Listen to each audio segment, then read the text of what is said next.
Before President Biden became president, he had a lot to say about the '94 crime bill.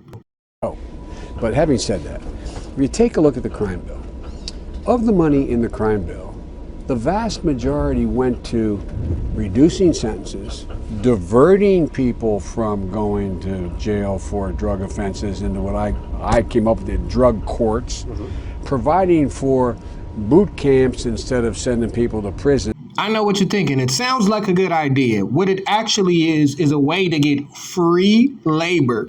They train black men, young, healthy, viral black men, to become firefighters so they don't have to pay them the same wages that they pay the white firefighters that worked above them.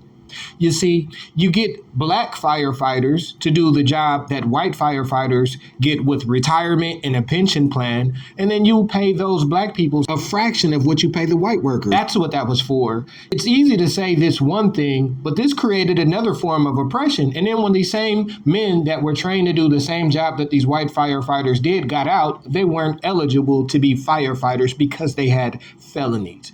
In California, Gavin Newsom signed a law that would allow the records of prisoners to be expunged if they help with fire camp, but solely at the discretion of the judge. Camps instead of sending people to prison so you didn't relearn whatever the bad thing that got you there in the first place. Put 100,000 cops in the street. When community policing was working, neighborhoods were not only safer, but they were more harmonious. With all the racial profiling that was actually in some of the bills that was passed, with mass incarceration, yes, before his presidency, Joe Biden did say that there were benefits from his crime bill. He said that the black community was harmonious because of his crime bill. Is that your experience? Because I was alive then and I don't remember that. 10 years before the 1994 crime bill, Joe Biden introduced a Comprehensive Control Act with civil forfeiture, meaning that if somebody was caught to be in possession of drugs or selling drugs out of a house, anything in that property could be forfeited and basically repossessed.